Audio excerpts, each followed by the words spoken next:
행복으로의 초대.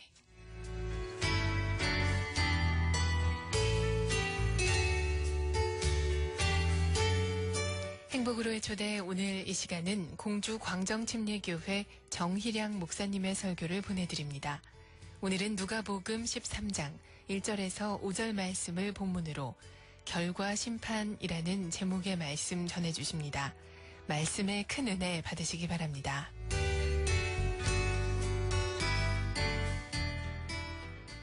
목사님은 멀리 독일과 오스트리아 그리고 체코에 갈 수 있는 기회가 있었습니다.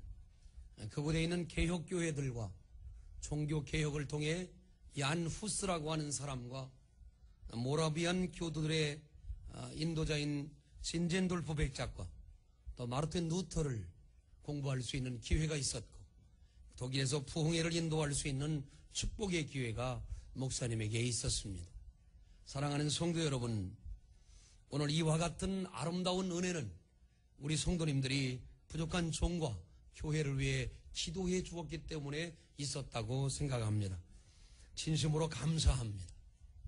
오늘 하나님이 주시는 이 아름다운 말씀의 중요한 원리는 내가 이 땅을 살아가면서 몇 가지 교훈되고 이 땅에 꼭 필요한 것이 있는데, 그 첫 번째는 하나님은 사건을 통해 말씀하신다는 것입니다.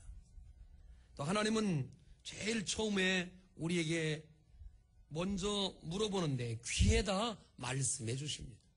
우리의 귀에 대고 하나님의 음성이 들려올 때에 우리는 영적인 반응을 해야 할 줄로 믿습니다. 두 번째는 하나님은 우리의 눈으로 볼 수 있도록 우리에게 영적인 은혜를 허락해 주십니다. 네 눈으로 보는 모든 것들이 다 하나님께서 하시는 일이라고 하는 것입니다. 세 번째는 하나님이 우리의 몸으로 역사해 주셔서 때로는 병도 주시고 때로는 건강도 주시고 때로는 약점도 주셔서 내 몸을 통해 주님이 말씀해 주시는 것입니다. 더 중요한 것은 하나님이 사건을 통해서 우리에게 말씀하시는데, 오늘 성경에는 두 가지 사건이 나와 있습니다. 누가복음 13장 1절에 보면 갈릴리 사람들의 피를 그들의 제물에 섞은 일로 예수께 아랬다라고 이야기합니다.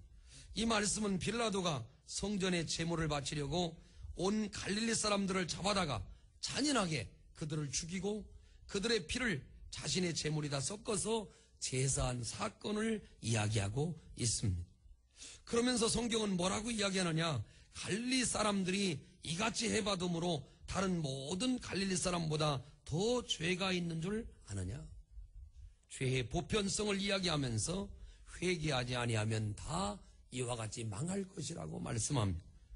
실로암의 망대가 무너져서 18명이 죽었는데 예루살렘에 거한 다른 사람들보다 이 죽은 사람들의 죄가 더 많기 때문에 그런 것이 아니라 나와 여러분도 회개하지 아니하면 이와 같이 망할 것이라고 성경은 가르쳐주고 있습니다. 본문의 두 사건을 통해 오늘 우리에게 하나님이 말씀하시는 경고와 음성을 듣는 이 12월이 되시기를 주의 이름으로 축원합니다. 한번 따라합시다. 다 회개하지 아니하면 이같이 망하리라. 회개하지 아니하면 다 이와 같이 망하리라. 이 말씀이 오늘 우리 모두의 귀에 먼저 들려지게 되길 바랍니다. 우리의 눈에 먼저 보여지게 되길 바랍니다. 우리의 몸에 말씀해 주시길 바랍니다. 우리에게 사건으로 다가오게 되기를 바랍니다. 그래서 하나님의 말씀이 내게 들려질 때에 나는 중요한 원리 하나를 깨달아야 되는데, 오늘 여기 보면 3절에 너희에게 이르노니 라고 말씀합니다. 이 너희에게 이르노니라고 하는 말씀을 우리는 잘 해석해야 합니다. 오늘 한 사람이나 우리 교회의 특정한 사람에게 하나님이 말씀하는 게 아니라 오늘 우리 모두에게 하나님이 말씀하신다는 것입니다. 오늘 하나님의 말씀이 나에게 제한 없이 들려오게 되기를 주의 이름으로 축원합니다. 내 가정에 제한 없이 들려와야 되고 내 교회에 제한 없이 들려와야 하는 것입니다. 나라와 민족에도 하나님의 말씀이 제한 없이 들려와야 되는 것입니다. 이 말씀이 나와 상관없는 게 아니라 나에게 가장 중요하고 가장 아픈 곳을 때리면서 내 심령을 움직이는 말씀으로 다가와야 그게 하나님의 말씀이 되어지는 것입니다. 나는 하나님의 은혜를 입은 사람들은 어떻게 하면 이 죄악을 회개할 수 있는가를 생각해 봅니다. 죄라고 하는 것은 회개하지 않으면 망하게 되어 있습니다. 본문 3절에 보시면 회개하지 아니하면 다 이와 같이 망하리라. 5절도 똑같이 그렇게 말합니다. 회개하지 아니하면 다 이와 같이 망하리라 라고 이야기를 합니다. 그러면 여러분, 오늘 이 아침에 우리가 영적으로 자각해야 합니다. 오늘 우리는 난리와 난리의 소문을 듣습니다. 자고 일어나면 어느 나라에서 테러했다는 말을 듣습니다. 자고 일어나면 사람들이 죽었다는 이야기를 듣습니다. 불로 죽고 물로 죽고 또 지진이 일어나고 수많은 사건들을 바라봅니다. 우리가 가까운 일본의 사건들을 바라보면서 지진 해일이 얼마나 무섭다는 걸 우리는 알게 됐습니다. 그러면서 오늘 우리는 나는 상관없고 그 사람들만 당하면 된다는 생각을 가진지도 모르겠습니다. 대구에 폭발 사건이 났었고 성수대교가 무너지고 백화점이 무너지는 그런 사건 속에서도 우리는 내가 안 그러면 그만이라고 하는 생각을 가졌는지도 모르겠습니다. 그러나 오늘 이 아침에 우리는 영적으로 자각해야 합니다. 오늘 우리는 이 베드로의 고백이 있어야 합니다. 주여, 나는 죄인입니다. 나를 떠나소서. 이사야의 고백이 있어야 합니다. 내가 정말 하나님 앞에 죄인이구나. 이걸 어려운 말로 영적인 자각이라고 하는 것입니다. 오늘 여러분, 이렇게 죄를 깨달은 사람만이 하나님의 은혜를 경험할 수 있습니다. 아, 나는 안 되는구나. 아, 나는 별 수 없구나. 아, 나는 넘어질 수밖에 없구나. 내가 열심히 아침마다 결심하고 새벽 기도를 하면서 믿음으로 살아보려고 노력하는데, 아, 나는 안 되는구나. 내가 죄인이구나. 괜찮다가도 조금만 누가 자극을 주면 별 수 없이 넘어지는 나는 죄인이구나. 이 사실을 깨달을 때에 나와 여러분의 믿음의 출발이 시작되는 것입니다. 내가 죄인임을 자각하는 사람. 두 번째, 여러분, 내가 죄인인데 이 죄에서 벗어나올 힘이 없다는 걸 알아야 합니다. 아무리 발버둥을 치고 아무리 선한 일을 하고 도덕을 갖고 아무리 실력을 갖춰도 나는 죄인인데 이 죄에서 도저히 빠져나올 힘이 없구나. 누가 나를 이 사망의 몸에서 건져내줘?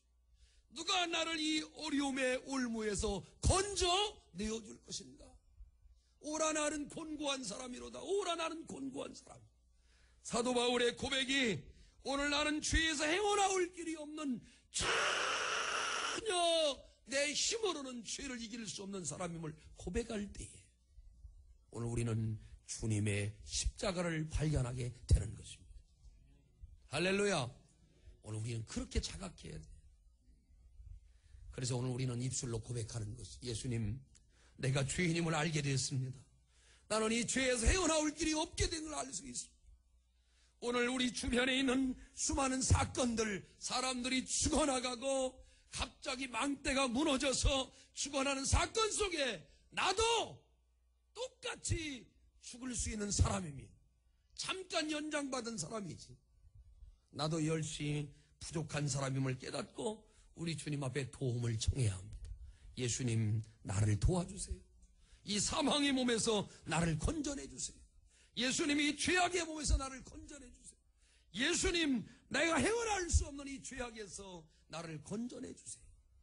주님에게 도움을 요청하는 나와 여러분 모두가 되시기를 주의 이름으로 축원합니다. 여러분, 죄는 몇 가지 특징이 있는데 그 첫 번째는 죄는 자기 자신을 꽁꽁 덮는다는 것입니다. 사람들은 죄가 드러나는 걸 굉장히 무서워합니다. 다윗도 자기의 죄가 드러나는 것을 굉장히 무서워했습니다. 그래서 숨기려고 사람들을 보내고 위장하고 또 죄를 덮으려고 하고, 놀라운 것은 죄를 짓는 사람들마다 죄를 쉽게 드러내려고 하지 않고 죄를 포장하고 죄를 덮으려고 하고 아니라고 말하고 거짓을 말하고 죄가 이 땅에 드러나는 걸 굉장히 두려워합니다. 그러나 중요한 것은 죄가 드러나야 하나님의 역사가 시작됩니다. 믿어주면 아멘 합시다. 아간의 죄가 드러날 때 하나님은 아이성을 이길 수 있는 비결을 열게 되었습니다. 다윗의 죄가 드러날 때 이스라엘은 하나님으로부터 보호를 받게 되었습니다. 여러분의 죄가 꽁꽁 묶여서 숨겨있지 말고 죄가 드러나기를 기도하기를 주의 이름으로 축원합니다. 죄가 드러나야 합니다. 아멘 합시다. 죄가 드러나야 합니다. 죄가 나타나야 합니다. 그래야 오호라 내가 사망의 몸에 있는 사람이며 내 힘으로 할 수 없는 사람임을 깨닫게 됩니다. 죄가 드러나면 창피합니다. 죄가 드러나면 부끄럽습니다. 죄가 드러나면 사람들로부터 손가락질을 받습니다. 그러나 중요한 것은 죄가 드러나면 놀랍게도 죄는 힘을 잃고 마는 것입니다. 창피하지만 부끄럽지만 그리고 정말 속상하지만 여러분 죄가 드러나야 내가 살아가는 것입니다. 아멘. 이 자리에 오늘 판사님도 와 계시지만은 죄가 드러나야 돼. 죄가 드러나서 죄값을 받아야 돼. 그래야 내 마음이 자유를 얻고 편안함을 얻고 정말 죄값을 치러야 된다는 것이죠. 그래서 여러분 오늘 이 성경을 통해 우리가 깨달을 것은 죄가 드러나면 힘을 잃어버리고 죄의 문제가 해결됨을 믿으시기를 주의 이름으로 축원합니다. 한번 따라합시다. 부끄럽지만 창피하지만 죄가 드러나면 힘을 잃는다. 할렐루야. 죄가 드러나야 힘을 잃어버리게 되는 것입니다. 아나니아의 삽비라의 죄가 드러날 때 모든 죄가 힘을 잃어버리고 그렇게 꽁꽁 묶었던 위장했던 모든 죄가 한꺼번에 해결되고 초대교회가 깨끗해지고 건강해지고 능력을 얻게 되는 걸 보게 되었습니다. 오늘 우리 공동체도 마찬가지입니다. 죄를 꽁꽁 묶이우는 게 신앙이 아니라 죄가 드러나길 바랍니다. 죄가 가리워지지 않고 죄가 나타나야 합니다. 그래야 하나님의 역사가 시작되는 것입니다. 두 번째는 죄가 알려지면 절대 우리는 망할 것 같지만 죄가 알려져야 해결책이 나오게 되어 있습니다. 로마서 3장 23절에 보면 죄를 모든 사람이 지었다고 가르쳐주고 로마서 6장 23절에 보면 죄의 삭은 사망이라고 가르쳐주고 있습니다. 결국에는 우리가 죄값으로 인해서 영원히 멸망받을 것이지만 죄가 있다는 걸 알을 때 바로 예수님의 십자가가 우리에게 필요한 사람임을 알게 되는 것입니다. 교회 와서 마음이 평안하려고 오는 게 아닙니다. 교회 와서 우리가 은혜스러운 말을 들으려고 오는 게 아닙니다. 교회 와서 우리가 음식을 먹으려고 오는 게 아닙니다. 다가오는 내일 모레 크리스마스에 가장 중요한 것은 아들을 낳으리니 그 이름을 예수로 하라. 이는 저가 자기 백성을 저희 죄에서 구원할 자이심이라 라고 했습니다. 병원은 사람들의 아픔과 약점과 상처들을 치료하기 위해 있는 것이며 오늘 이 하나님의 교회는 죄의 문제를 해결하려고 이 땅에 오신 예수 그리스도를 예비하려고 이 땅에 있는 것입니다. 예수님이 이 땅에 오신 목적이 뭐냐? 나와 여러분의 죄를 사하시려고 이 땅에 오셨다고 했습니다. 할렐루야. 근데 여러분 죄를 자꾸 숨기면 해결책이 없는 것이에요. 내 지나간 날의 죄들이 막 떠오르길 바라요. 성전에 들어오면서 하나님 내가 정말 목사님에게 또 교회에 또 가정에 또 직장에 또 내 주변 사람들 내 이웃들 모든 사람에게 행한 내 죄들을 떠올려 보면서 하나님 내 죄가 주님 앞에 사함받기를 원합니다. 아멘 합시다. 사함받기를 원합니다. 간절하게 기도하는 것이지. 세 번째는 여러분 죄를 숨기는 사람은 하나님의 은혜가 그 속에 들어가지 못하게 됩니다. 죄를 털고 숨기고 죄악을 품으면 하나님이 우리의 기도를 듣지 아니하신다고 했습니다.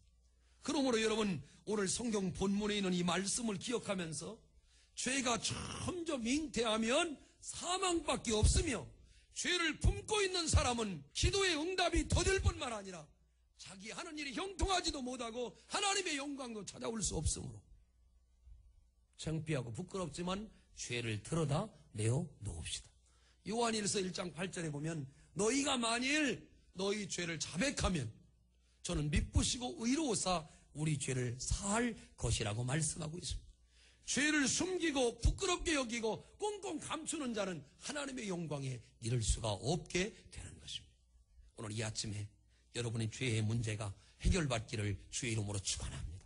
세상에서 돈이 없어 망하는 게 아닙니다. 세상에 공부를 못해 학력이 약해서 망하는 게 아닙니다. 사람은 회개하지 않아서 망하는 것입니다. 주님이 이렇게 말씀합니다. 회개하라, 천국이 가까웠느니라. 큰 소리로 아멘. 큰 소리로 아멘. 여러분, 그렇습니다.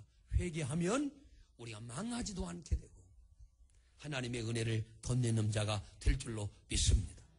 아무개 잘못됐대 하고 손가락 치지 말고 그 아무개가 잘못된 것이 내게도 임할까봐 두려워하고 아무개에게 임한 그것도 나에게도 있음을 기억하면서 하나님이 저 사람은 졌지만 아직까지 나를 안 치고 기회를 주신 것에 인해서 여러분 감사하고 살게 되기를 주의 이름으로 축원합니다.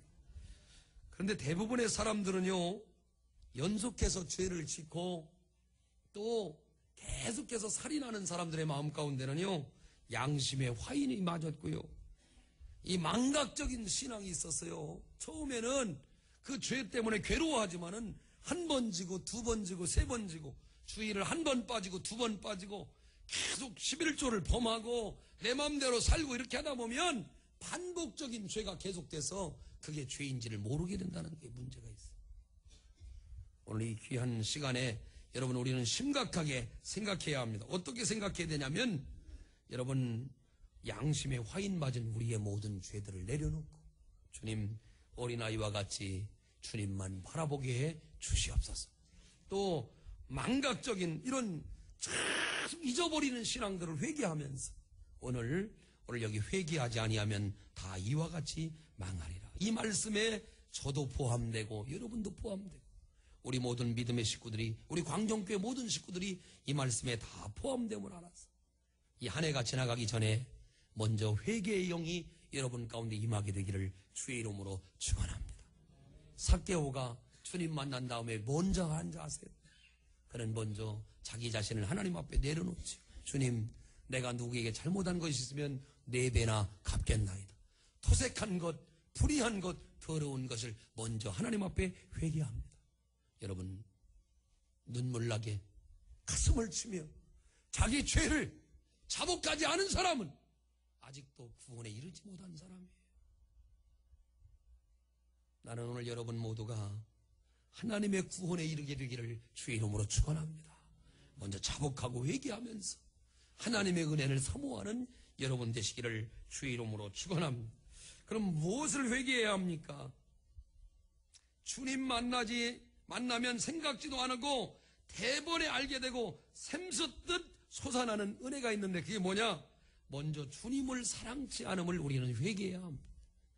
우리가 어디까지 언제까지 우리 자신을 사랑하고 우리 정말 주님을 사랑하지 않은 것을 우리 마음 가운데 진실로 회개해야 합니다.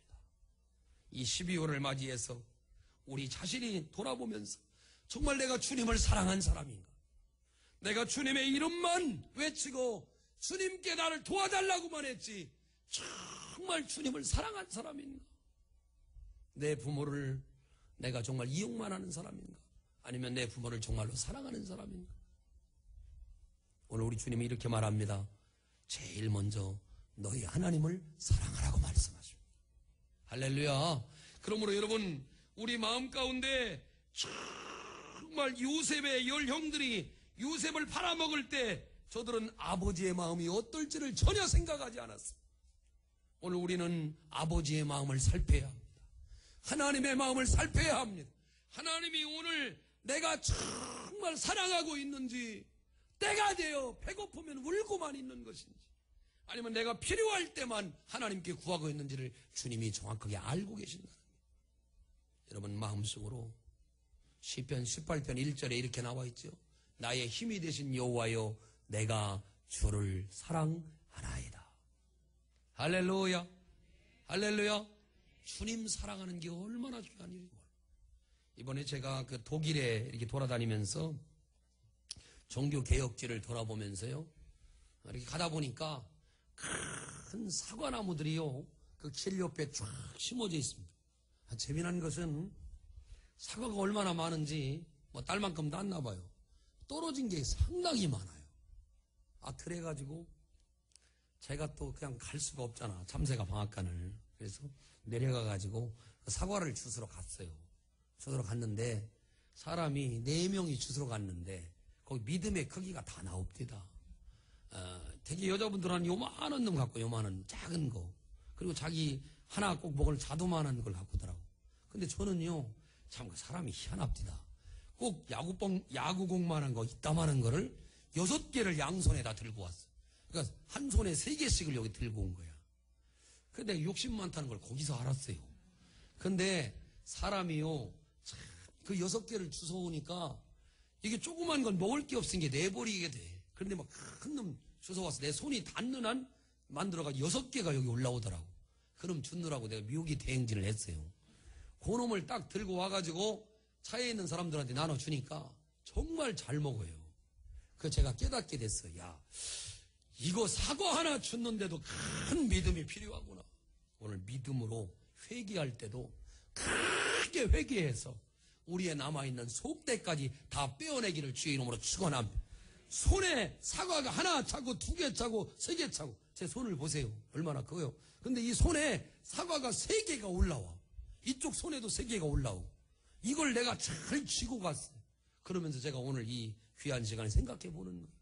하나님, 정말로 큰 믿음이 필요한 것처럼 회개할 때도 큰 믿음을 주셔서 죄가 드러나고 죄가 알려지고 죄의 크기만큼 하나님 앞에 회개하는 역사가 일어나게 해달라고 여러분 기도하기를 주의 이름으로 축원합니다.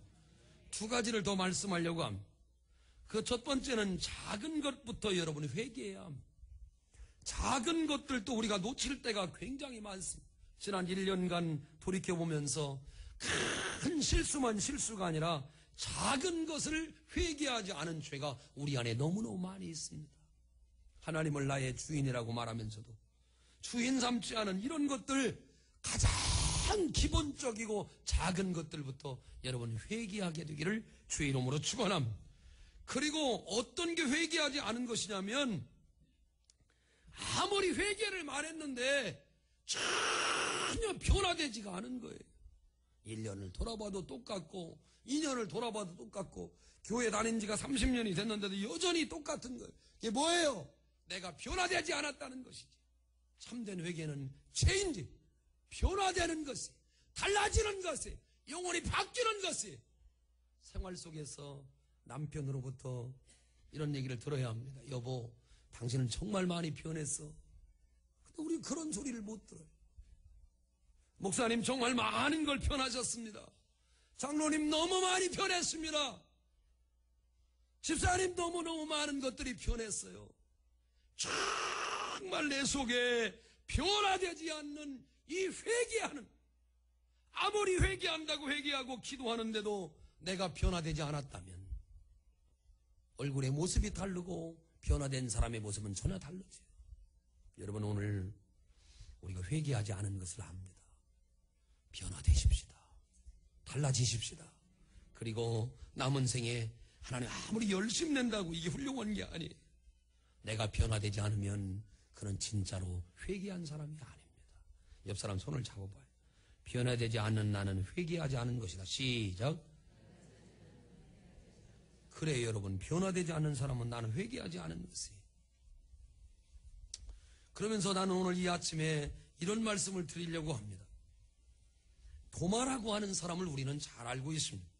도마는 예수님의 제자였는데 의심이 많은 제자였습니다. 우리가 지난번에 선교를 갔다 온 인도에 가보면 첸나이라고 하는 도시가 있습니다. 첸나이라고 하는 도시는 저 델리에서 가까운 곳에 있습니다. 도마가 죽은 곳이 바로 첸나이인데, 첸나이라고 하는 교회에 산토메 교회가 있는데 도마의 무덤 위에 세워진 교회라고 합니다. 그 교회에 도마가 숨어서 기도하던 동굴과 도마가 순교했던 언덕의 바위와 도마의 무덤 위에 세워진 교회까지 도마의 흔적이 이 첸나이에 남아있는데, 도마는 어떤 사람이었어요? 의심 많아서 예수님의 제자 중 이해력이 떨어진 사람이었고, 의심이 많은 사람이었고, 예수님의 가르침을 깨닫지 못하고 늘 질문하였던 제자며 부활을 믿지 못하여 책망받던 제자였습니다. 그러던 그가 왜 이곳말 인도까지 가서 순교했겠습니까? 자신의 과거가 주님을 기쁘게 해드리지 못한 것을 그는 잘 알고 있었을 것입니다. 그리고는 그 죄책감으로 인해 괴로운 고민을 했을 것입니다. 그래서 그는 제일 예수님의 제자 중에 가장 멀고 멀은 인도까지 가서 그곳에 7개 교회를 세우고 평생을 전도하다가 순교했다고 하는 사실을 우리는 알아야 합니다. 그러고 보면 제일 말썽 많은 사람, 제일 죄가 많고 의심 많은 사람이 제일 먼 곳을 갔다는 사실을 기억해야 합니다. 바울의 로마 순교와 도마의 인도 순교 두 사실은 분명한 이유가 있습니다. 왜 그렇습니까? 바로 그것은 만회를 위한 몸부림이기 때문에 그렇습니다. 만회를 위한 몸부림이란 말은 뭐냐? 정말 남은 생에 하나님의 은혜를 깨달았어. 내 남은 생에는 주님을 위해 몸부림치고 내가 어떻게 하면 하나님을 기쁘게 할 수 있을까 마음 먹고 살다가 그들이 인도까지 갔다 하는 것입니다. 사랑하는 여러분, 지나온 날은 다 지나갔습니다. 남은 날을 어떻게 살길 원합니까? 남은 날을 어떻게 살아가야 하십니까? 여러분, 이제 우리는 얼마 남지 않은 시간이, 그럴 만한 시간이 없습니다. 이미 도끼가 우리 앞에 놓여 있는데 무슨 선택이 필요합니까? 하나님 앞에 부끄러움을 만회할 수 있는 그런 열매를 맺기 위한 시간을 달라고 기도하세요. 우리가 회개하고 하나님 앞에 바로 살 수 있는 아름다운 은혜가 임하게 되기를 주의 이름으로 축원합니다. 본문 말씀 중에 예수님께서 강조하신 것은 빌라도에 의해서 억울하게 희생당한 사람이나 실로암 망대가 무너질 때 쥐어 죽은 사람들이 다른 사람들보다 죄가 더 있어서 화를 당한 것이 아니라고, 화를 당한 것이라고 생각하지 말라는 것입니다. 동시에 이와 같은 일은 예측 못한 시간에 누구에게나 망하는 일이 생겨날 것입니다. 사랑하는 여러분, 3절과 5절에 이렇게 말합니다. 너희도 만일 회개하지 아니하면 다 이와 같이 망하리라. 이 말을 바꿔 이야기합니다. 너희가 회개하면 다 이와 같이 망하지 않고 복을 받으리라. 여러분, 오늘 이 시간 목사님이 촉구합니다. 망하는 길로 가겠습니까? 복 있는 길로 가겠습니까? 우리 모두는 복 있는 길로 가야 되는데 그 복 있는 길은 뭡니까? 우리가 만일 회개하고 변화된 것이 남편에게도 목사님에게도 성도들에게도 모든 사람에게 보여지기만 하면 이와 같이 망하는 것이 아니라 복받는 사람이 될 줄로 믿습니다.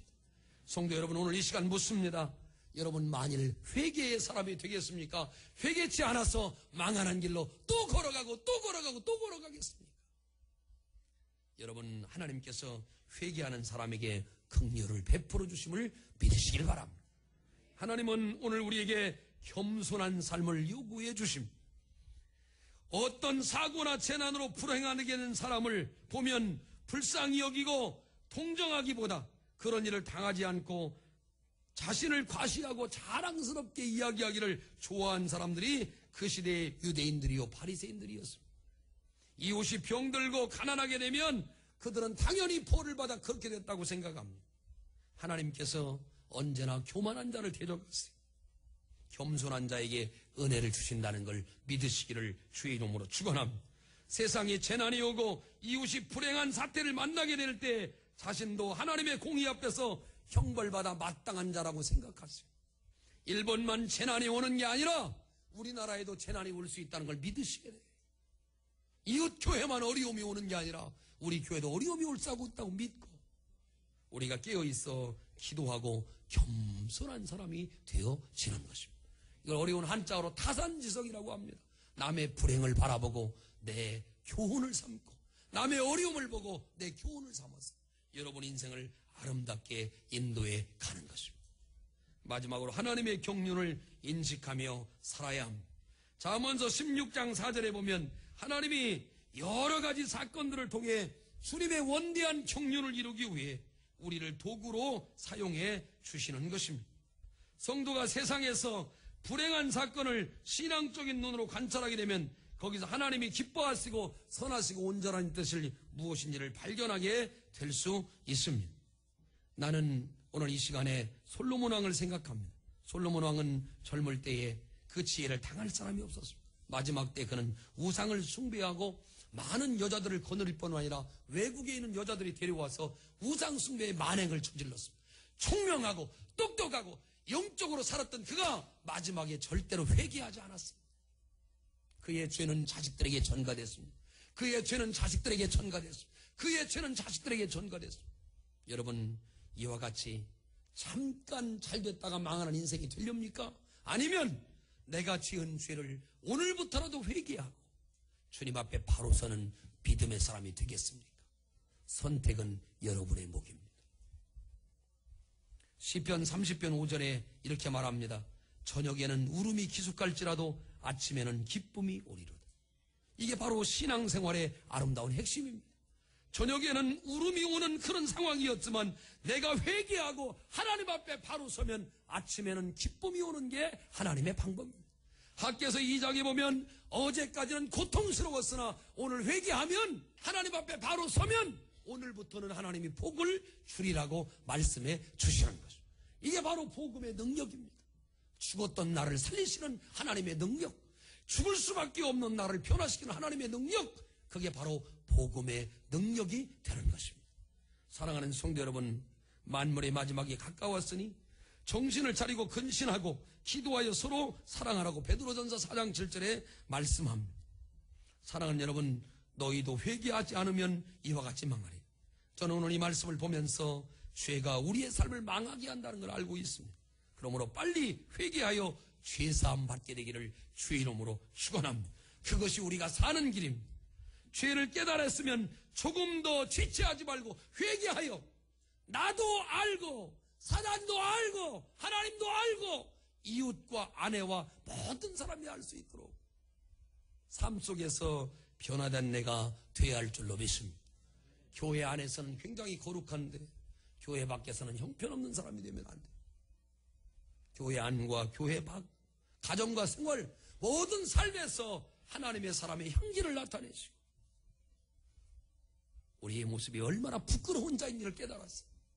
주님 앞에 철저하게 회개해서 콜레라에 감염된 사람, 지독한 병에 감염된 사람은 즉시 병원에 입원하여 치료받습니다. 감기만 세게 들려도 우리는 폐렴이라고 해서 각 병원에 입원을 합니다. 그것처럼 즉시 회개하지 않으면 내가 망하게 될 것을 깨닫게 되셨어요.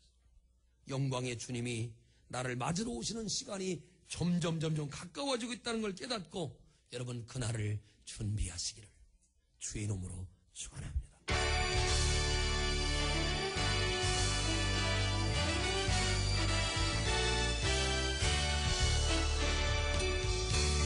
행복으로의 초대, 지금까지 공주 광정침례교회 정희량 목사님의 설교를 들으셨습니다. 오늘은 누가복음 13장 1절에서 5절 말씀을 본문으로 결과 심판이라는 제목의 말씀 전하셨습니다. 이 시간 방송 들으시고 신앙생활에 도움받기 원하시는 분은 지역번호 041-858국에 9191번 공주 광정침례교회로 문의하시고 방송된 설교 테이프나 CD를 구입하기 원하시는 분은 대전 전화 828-9333 대전 극동방송으로 문의하시기 바랍니다. 행복으로의 초대, 오늘 순서를 마칩니다.